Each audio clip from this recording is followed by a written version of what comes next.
As we all know from our grammar school books that Columbus discovered America in 1492.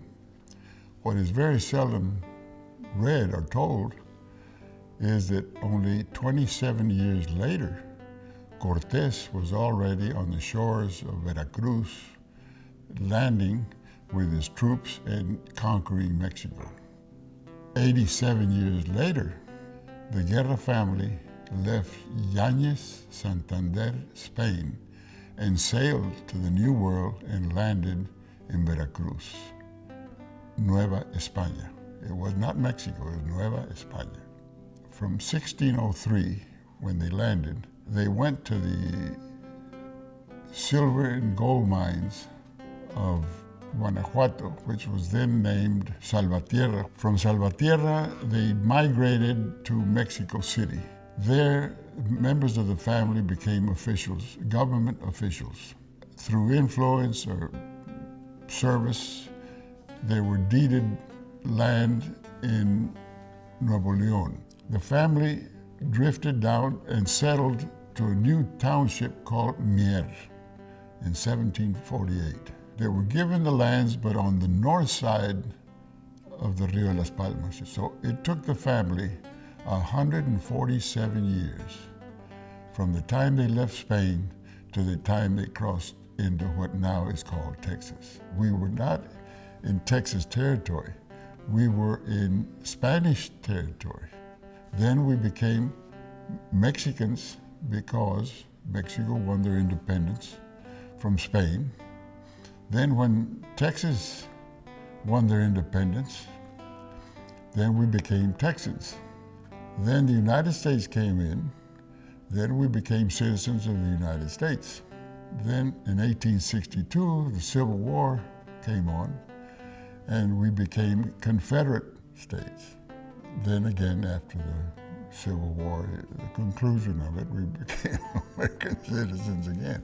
So you have this famous saying of 6 flags in Texas. We lived under all 6 flags. The cattle industry in Texas was founded by the Spanish and then the Mexican cattlemen. The cattle that came in here, originally all of it came from Spain. The area created an animal that became called a longhorn. The minerals in the soil made those horns grow. All that period of the French intervention in Mexico and the Civil War in the United States created millions of head of cattle. In modern times, the longhorn cattle were almost extinct. They had been bred out. So by 1921, there were hardly any longhorns left at all, purebred. I saw the opportunity that the longhorn was almost extinct, and I decided to search the country in Mexico where they might exist. Some of these old, crafty, wild cattle that never got caught and never bred by a Brahma bull were still up in the mountains.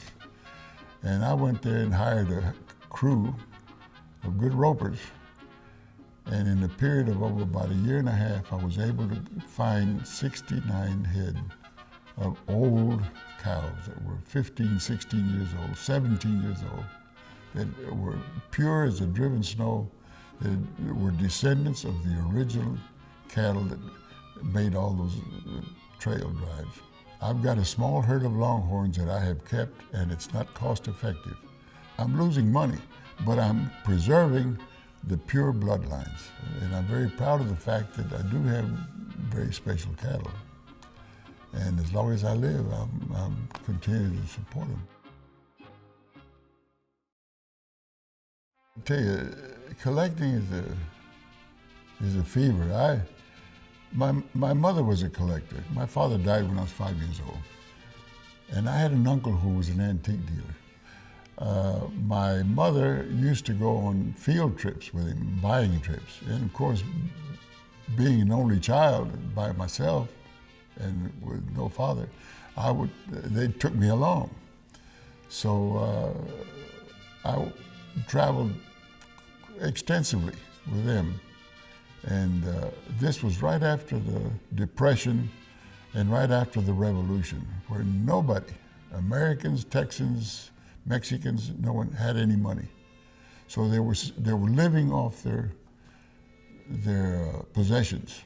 You see things that normally families wouldn't sell, but the need makes them do it. Stories like that, make you think of all these things, and you wonder who used these saddles, who used these uniforms. There's hundreds of stories like that. They're important at the time, but as time goes by, they